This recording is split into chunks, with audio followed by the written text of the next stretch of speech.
As you walk down the street in Rhinebeck, New York, a quirky-looking red-doored store may just catch your eye. It's Samuel's Sweet Shop, and it's a popular haunt for the whole neighborhood with the tasty, nostalgic treats lining its shelves. Not too long ago, though, this beloved place nearly shut its doors for good.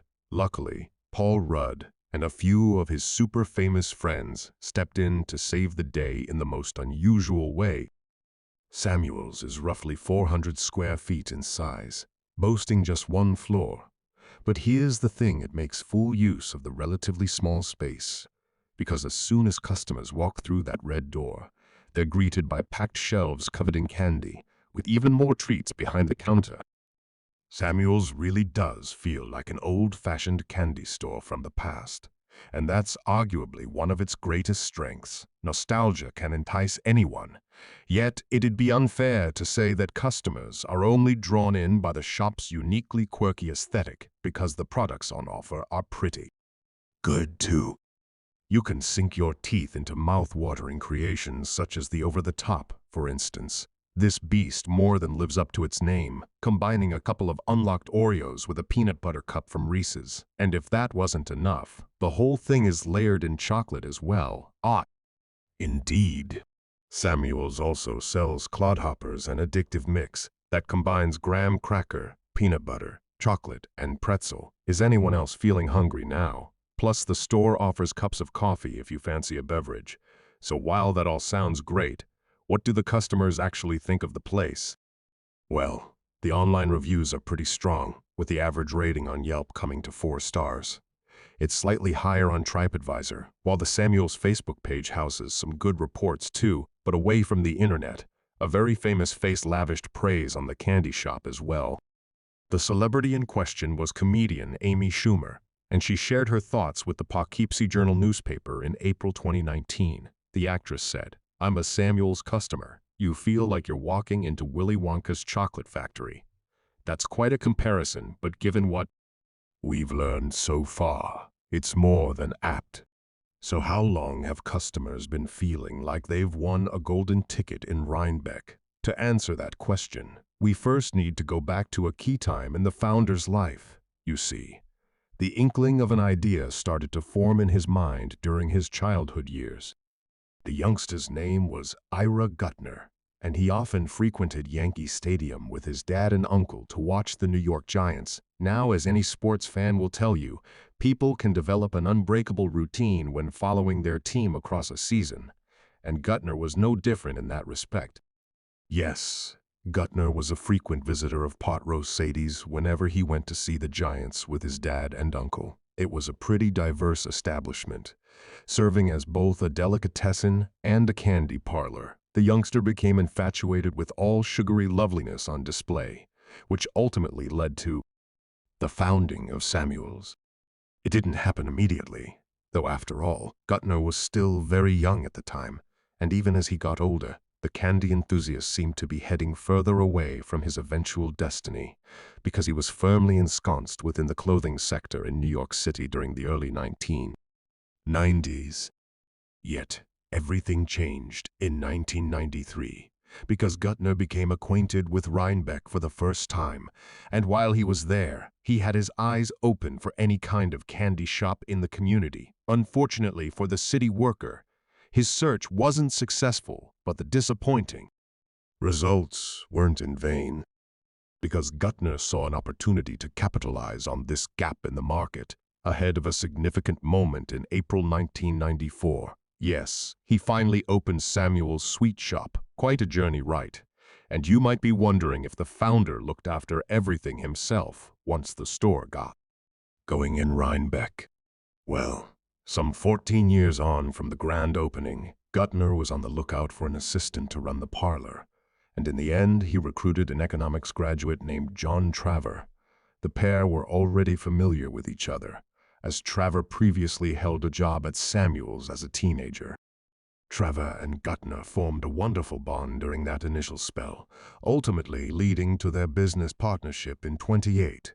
And from there, everything appeared to be heading in a positive direction. The founder was devoting more time to client relations as his manager watched the shop, but that sense of stability was soon shattered.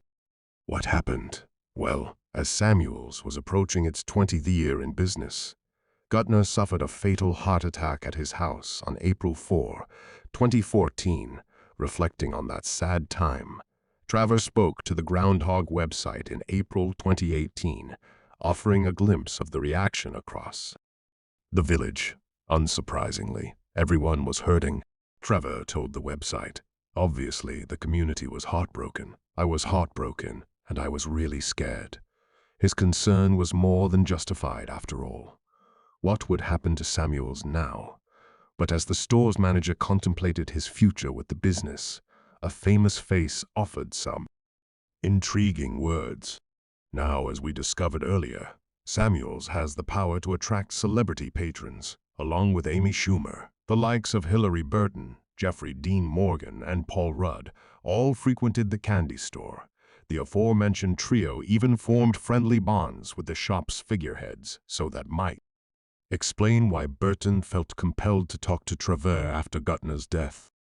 Trevor told the Poughkeepsie Journal, "Burton came over to me and she said, whatever you do, don't close the store. Keep it open. We're going to help you." I still get the chills talking about it. The "we" in this instance wasn't just a reference to Burton, Morgan, and Rudd, the latter's wife, and Yostroy. And Phoebe Jonas were in there too. They told me they'd help, and they would check in periodically to see how I was doing, Trevor continued. And they told me they were working on it, but a lot of time passed between April and December. And there were a lot of sleepless nights where it was like, what's going to happen? Are they going to help me? The uncertainty was palpable. Despite the celebrity's calming words, in the summer of 2014, Trevor found it tough to get past his pessimism, he noted.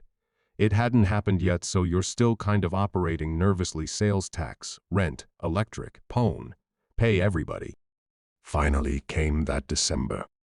Staying true to their word, Burton, Morgan, Jonas, Ostroy, Rudd, and his wife, Julie, partnered up to buy Samuel's sweet shop. And don't worry about Trevor, he was welcomed into the group too. That's some team, wouldn't you say? The manager was understandably delighted, believing that they'd made the perfect match. Trevor told the Poughkeepsie Journal. It was incredible. It was such a beautiful marriage of a person who knew how to operate the store, who has a long-time connection to the community, and these special people who are passionate about this, taking an interest. Then again, it's fair to say that they didn't just take an interest, because Trevor's famous partners weren't afraid to roll their sleeves up for their new business venture. Morgan, for instance, put his towering frame to good use when moving apparatus around the store. As for his wife Burton, she assisted in the fitting of a new floor, and Julie Rudd, meanwhile, is partly responsible for Samuel's current logo. Julie told the Poughkeepsie Journal, "When Ira passed away, like everyone else in town, we thought, what's going to happen to Samuel's? We don't want to lose Samuel's. When the idea came up that maybe we should try to save it and keep it going, it wasn't so much about the candy. It was about, this is a meeting place in the community, and a place that brings joy to the community, and kids love to come. And we just really want to keep that going," Julie continued. "The added bonus that we all found out is, it's really fun to own a candy store." What about Julie's famous husband, though? Was he doing anything around the store? You bet. Paul Rudd would sometimes work at the counter, handing out warm beverages to the patrons. Imagine giving a coffee order to Ant-Man, and the Hollywood star shared his views on Samuel's with the Poughkeepsie Journal, too. Rudd said, "One of the most important things any human can experience is to be a part of a community and to feel connected to where you live and to other people who live there. Especially in a job like mine. I'm in lots of different locations, meeting lots of different people. At times, you can feel you're untethered a little bit," Rudd explained. "So to have this place, to come in and just serve coffee for a while, and hang out at the store and hand out candies to feel a part of the community makes us sane. It makes us feel part of something important. But while Rudd and Company's hearts appear to be in the right place, their position at Samuel's Sweet Shop raises an intriguing question. Namely, does their presence overpower the place? Well, the best people to answer that are those who frequent the store on a regular basis, like Rhinebeck's Kenk. Aldous. On the subject of the famous figureheads, Aldous told the Poughkeepsie Journal, "I guess I've met a couple of them here from time to time, but I never really thought, oh wow, this is amazing, celebrities. I've only seen them be part of the woodwork here, which is nice, so that's a no." Now that we've cleared that up, let's see if Travers' celebrity partners have any favorite products at the shop. In Morgan's case, he's loved the coffee at Samuel's for quite a while, going back to his time as a regular customer. As for Rudd, he can't get enough of a particular treat. Rudd noted, "One of my very favorite candies is these Sour Patch Santas we get. That's been a game changer for me. Travers has even been able to secure some in June, so I have Christmas and Jingjingen can get these Sour Santas in the summer. This might be the best thing about being an owner of a candy shop." Speaking of which, you've probably got one more question to ask. Why is the shop called Samuel's? Well, remember Ira Gutner's uncle who we mentioned earlier? His name was Sam, and his nephew felt the urge to honor him by christening the candy store with his moniker. Nice touch. So what's been going on at the store recently? The Samuel's Instagram page, which boasts over 26,000 followers, continues to share regular posts, including a New Year's message at the turn of 2021. Plus, you'll find numerous images of the tasty candy still on offer at the shop. As for the business's plans for the future, Trevor admitted back in 2018 that he'd love to open a few more Samuel's stores outside Rhinebeck. Until that happens, though, he and his famous partners have had a clear brief in mind on how to run their current shop, and it all ties back to their thoughts on the community. Trevor told the Groundhog, "Every town has multiple coffee shops. Not every town has a candy store. We really believe in the local movement. We hire local people, local youth. A mission of ours is for the store to be a trophy case for as many local talents and artisans as possible. For that reason, we get the feeling that Samuel's will still be a mainstay for years to come. The shop's most recent landmark, its 25th anniversary in 2019, shouldn't be the last, and Trevor made a poignant comment heading into that milestone during his chat with the Poughkeepsie Journal. Trevor told the paper, "At the 10-year anniversary, I was in high school. It was neat at the 20-year anniversary. It was a little scary and unsettling and comforting when people would check in to see that you're okay. This is the first time I'm really excited to celebrate this business. We're sure Gutner would be proud."